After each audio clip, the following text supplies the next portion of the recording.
All right, welcome to another 902 gaming video, and today we're going to keep going over the January 17th deck lists. Got another one. This is pretty similar to decks I've played in the past. If you watched any of the other videos, you're going to be sort of familiar with this one. It's basically another Blood in the Snow clone, I guess, black-green. A few interesting things. It plays Pestilent Cauldron. Which is very interesting for this type of deck. The one thing I'm glad to see that it gets away from is something that I've been saying for a while now. It gets away from like the eye twitch and the ghast and the deadly dispute sort of grind into nothing, and then maybe play a card and then get to your Blood in the Snow quickly and get your Lolith out, and basically that's run your opponent out of cards, kind of. But I don't think that's a viable strategy in this format right now. It might have been viable with the mono white decks because it gives you a lot of blockers, a lot of potential for 2-for-1s and stuff like that with the ghast and whatnot. But it does get rid of all that stuff. It decides to play a few better creatures. It's playing Felstinger, Valentin. I don't think it's for the Lizette side in this deck. It doesn't appear to be. Although it is possible with Prosperous Innkeeper to still have that side as well. So we can play both of them. This one I think you can actually afford to play it as a 1-mana spell and not save it just for the 4-mana spell. But that'll remain to be seen. I'll have to sort of play it out and see how it kind of works. There is some, you do have life gain with the black and green pest creature token. So Pestilent Cauldron seems to be the main, not necessarily the main focus of the deck, but it's something that this deck hasn't played before. I haven't seen it be played before. And when you actually look at the card seems to play very well with kind of what's going on here. So discard a card and make the 1/1 token that when it dies you gain a life. Each opponent mills card equal to amount of life I've gained this turn. And then you can exile 4 cards from any graveyard and to draw a card. It's for 4 mana. So it's not bad in that sense for 3 mana and, to put it out. And then the other side of it is if you can turn up to 2 target creatures, land, or planeswalker cards from my graveyard, then each player gains 4 life, and then you exile the Restorative Burst. Now, something I've said about these cards in the past, these ones from Strixhaven, they seem to be more powerful than originally, I think, that people sort of figured out, or originally stronger than people had originally gave them credit for. I think they're much stronger than that. I don't think this one's any exception. I think it's going to be very powerful. It all depends, though, if you're expecting, and again, I think the metagame has shifted towards this type of strategy more than fighting against mono white. I don't play against mono white very much. If anything, I play against the green white deck more often, especially, again, like I said, best of 1 games. So it looks to capitalize on that. I don't know how it'll do against the blue red deck, or anything that's similar to this. It is playing the Dryad's Revival to be able to get some of your stuff back. There's a lot of ways to get some of your stuff back and replay them and stuff like that. I'd rather have that strategy than the strategy of the eye twitch and playing lessons and stuff in your sideboard. I still think that's a powerful mechanic, but I don't necessarily think the black-green has the best cards to actually go and get those. I think you have blue and white have the strongest cards to get the lessons and whatnot. So yeah, I'm just gonna play best of 1. We're playing Toski as well, so we'll see how this does anyway. So this one, go back out.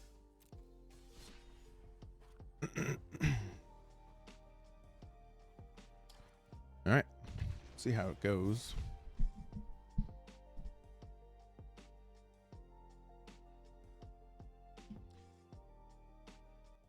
I'm interested.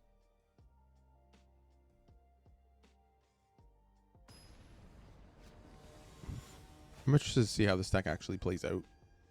Like I said, it is playing. It's deviating from the eye twitch sort of mechanics. Oh, we have the Pestilent Cauldron in hand right away.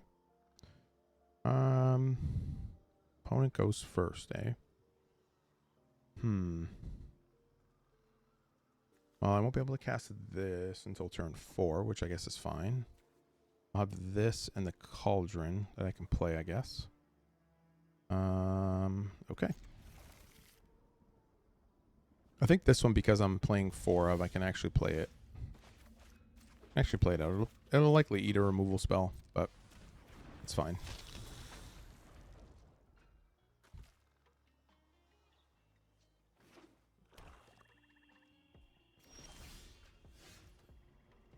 Okay. Play swap. Go to combat.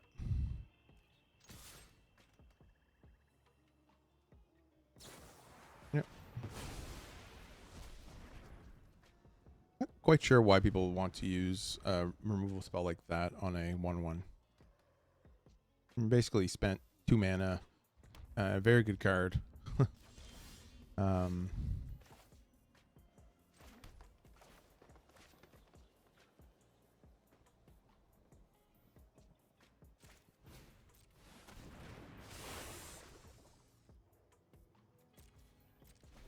Then I can discard. I can discard like the Avabrook Caretaker to make a token if I wanted to as well.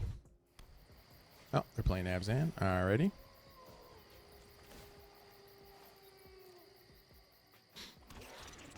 Yep.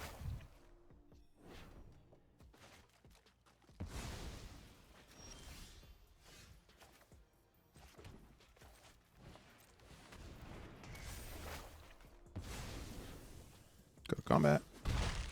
Alright. We have a few more cards than us. We also have the Agadeem's Awakening, so anytime we discard any of that stuff, we can get it back. Sure. Let's get that Forest. Yep. Nice. Play Field of Ruin. Go to combat.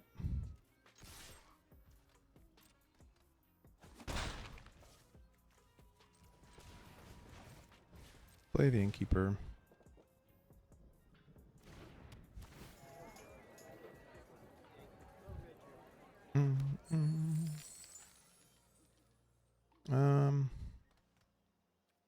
We'll end the turn.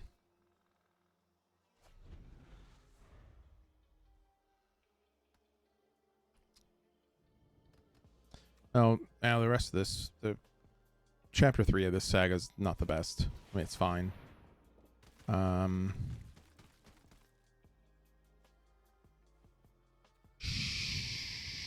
Sure.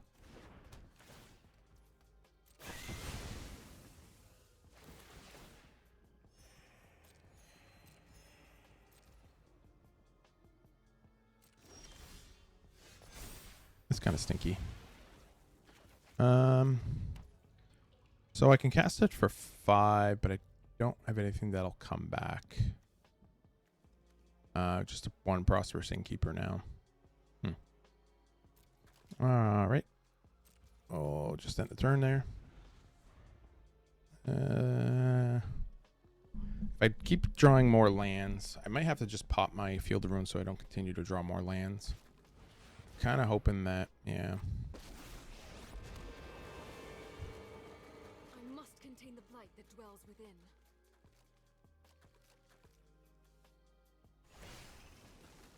Yep. We will protect my home.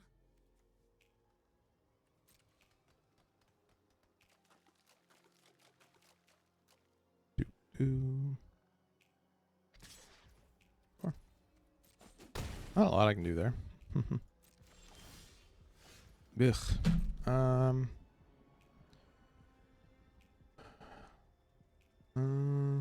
Yeah, that's not, I think this is a bad draw. Really bad draw here. We'll play this side, I guess. There's not really much else I can do. I can put the Meathook Massacre down. But I don't particularly want to at this point.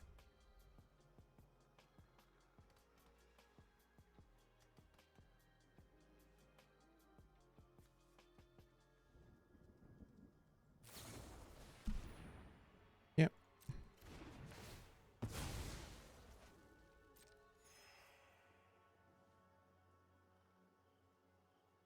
There's not a whole lot I can do here. I don't want to waste my Field of Ruin in case they are playing lands. Yeah, that's fine. I don't care about that. 2, 4, 5. Do need one more land, so if I can get 6, I'll be good. No, that's terrible. All right then. Yes. Creature opponent control dies, you gain 1 life. So I think, can I play this for 4 mana? Yes, I think I can. What's the other side of it? Cancel for 1 second here. If a non-token creature opponents die... Okay, no, I need the other side, I guess. Play this for 4.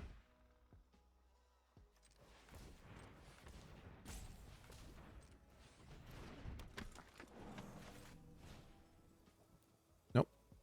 Just for 1.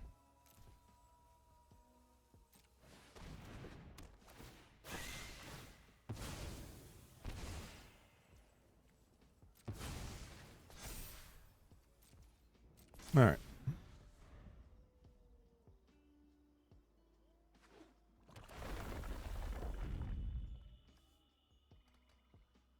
They can get something back now.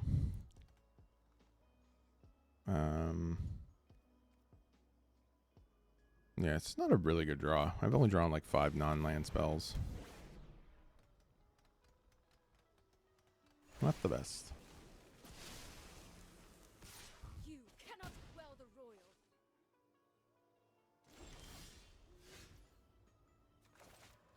All right, we're gonna have to pay this, and yep, I'm gonna have to exploit just to draw a card.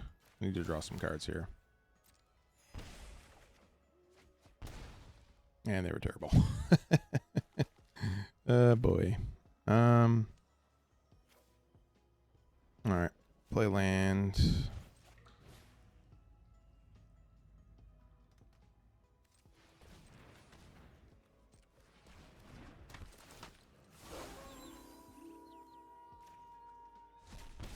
We'll exile in the turn.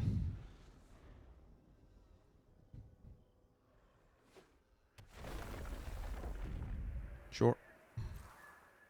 The Spicy McChicken challenge is back.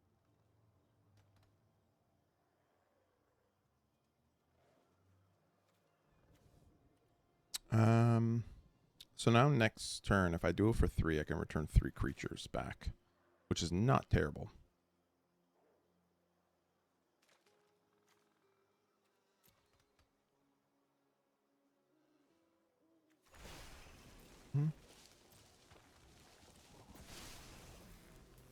The land is savage and defiant. Not blocking here.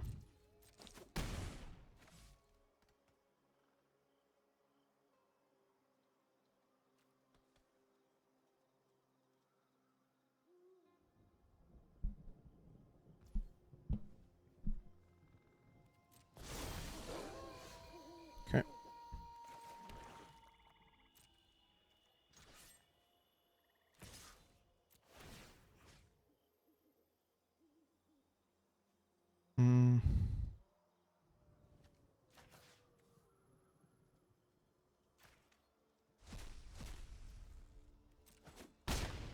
Go to damage. Okay. So I can return 1. Let me see. Hold on. Wait, why won't it let me? How much mana do I have? I can do 6. Okay. 1, 2, 3, 4, 5, 6. Turn this, and this.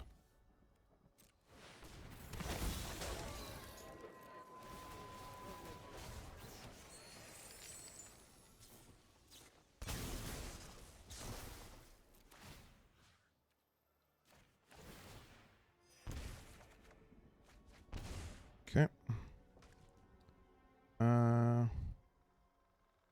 And we'll end the turn. I could have done it before combat. I didn't realize I had enough mana to actually cast Aver Book. Now they're not able to target anything because of the hollow henge.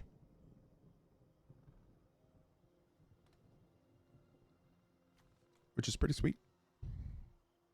They'll need to cast 2 spells here to do something, and if it's just removal spells, they can't really target anything. So that's pretty sweet. Nifty little combination there. That likely wins me the game, unless they're playing... they have a large enough Meathook Massacre they can do for 5. So it's enough to kill some of them.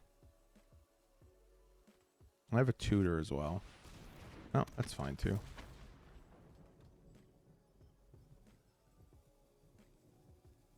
They'll need to cast another spell here.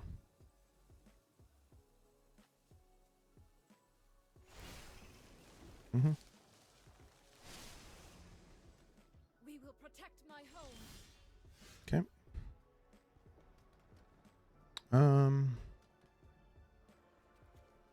What can I tutor for here? I have a downfall. My blood on the snow. Tutor for another binding. I could tutor for another caretaker. Or Lawleth. Potentially tutor for a Lizette. Pestilent Cauldron as well.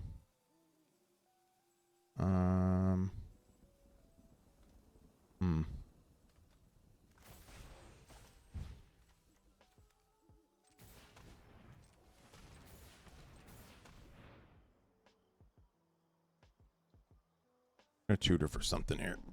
Not sure what.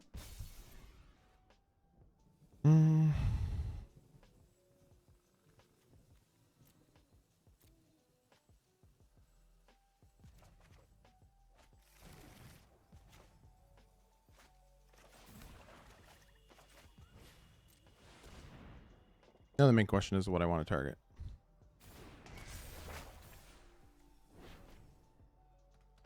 We'll just get rid of the creature.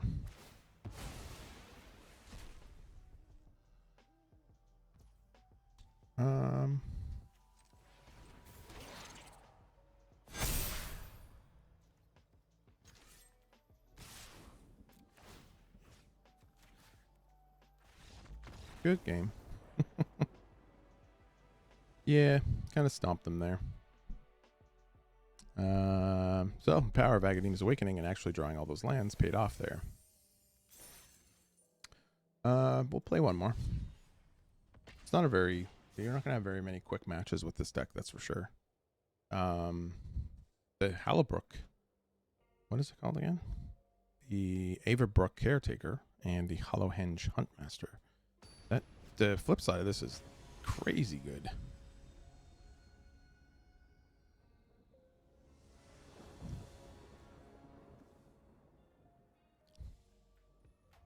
Okay. I have some land, a couple of removal spells, tutor. We'll keep. Yeah. Oh, okay. Let's play that. I don't have anything. I'm going to save this for a Diabolic Tutor for sure. I'm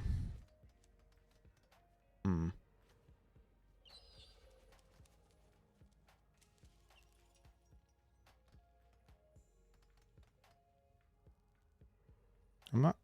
I can use this for a land. Maybe just to maximize my mana.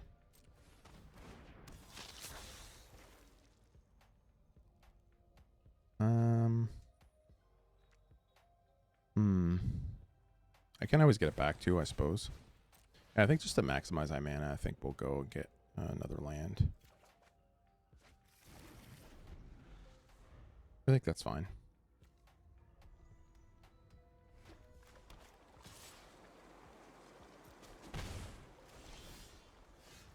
Okay. Play this. Go to combat. Pass the turn. Now I have downfall.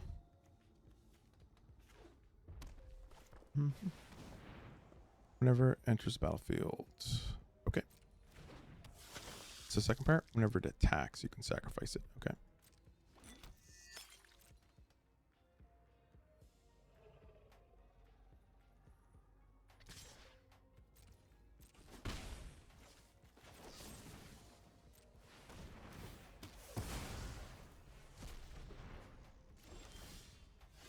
Okay.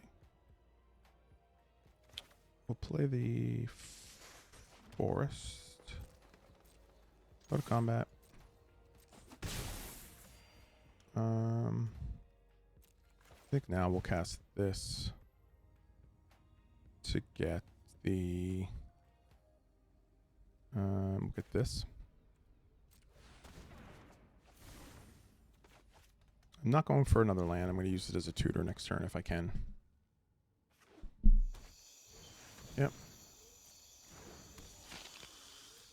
I have the Hagar Mauling to take care of that. I have extra lands too. Yep.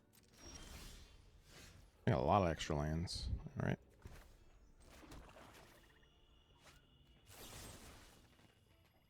Yep.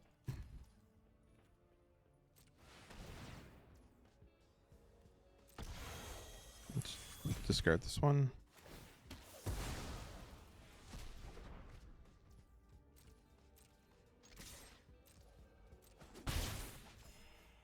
Okay. So hopefully now next turn we'll be able to do something.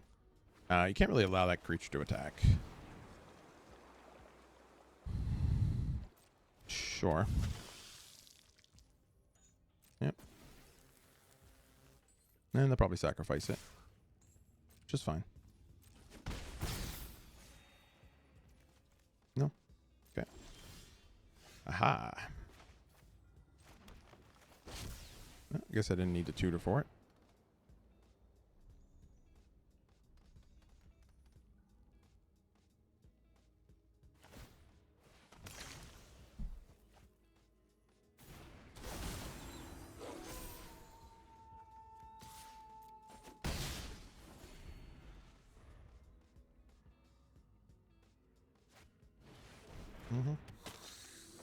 They're starting to get their vampires out now.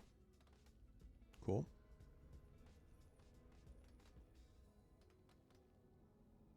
The Averbrook Caretaker has hexproof. No targety target. Nice. Good game. Alright. Well. You drew a lot of lands that game too.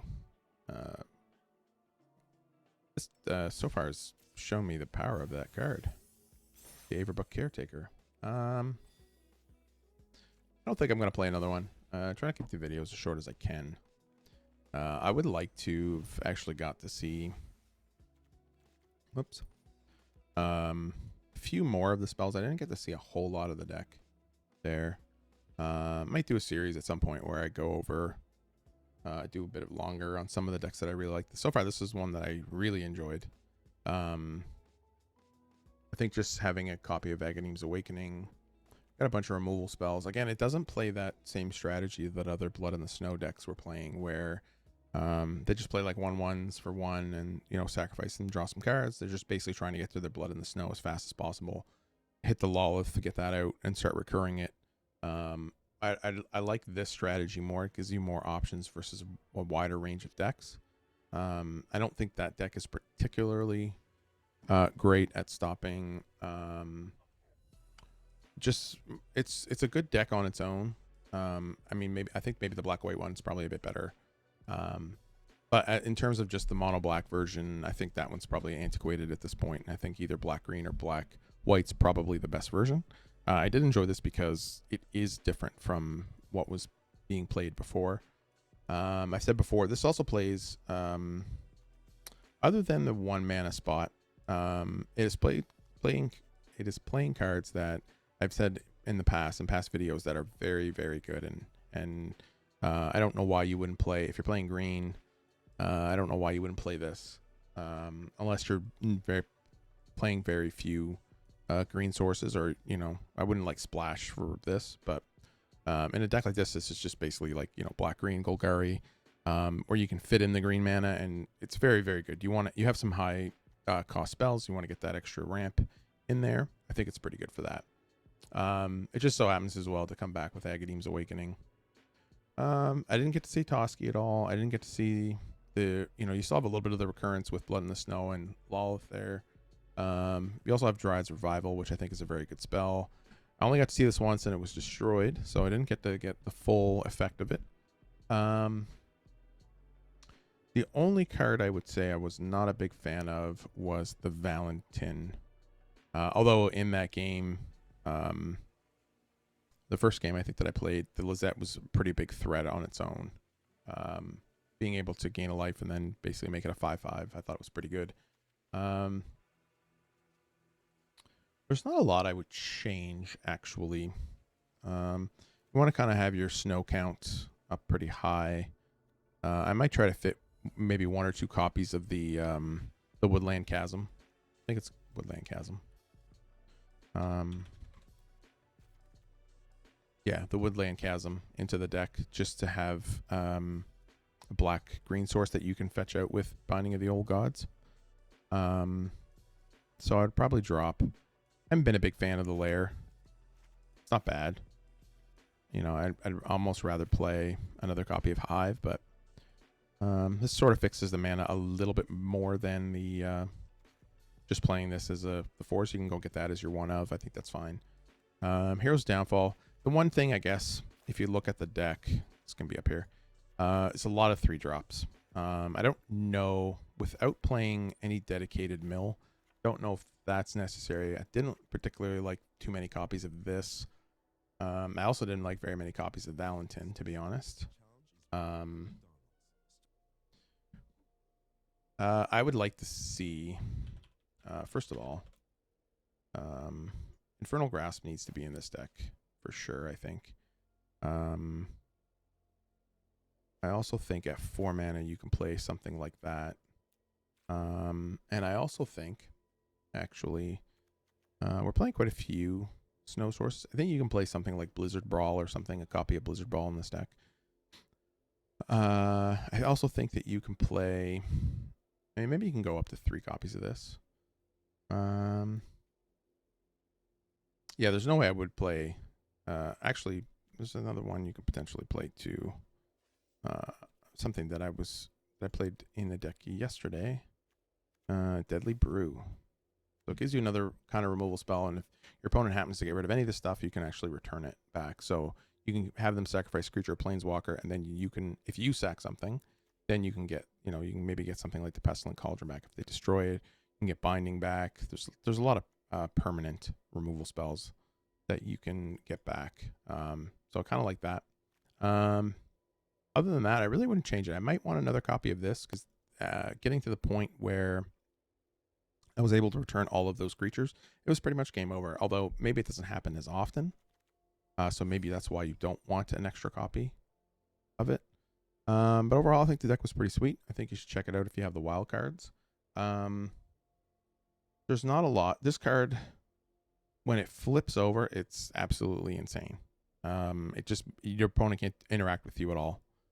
So it's basically game over. I think this card is going forward in standard. It's probably going to be a pretty big player, maybe. It is 6 mana.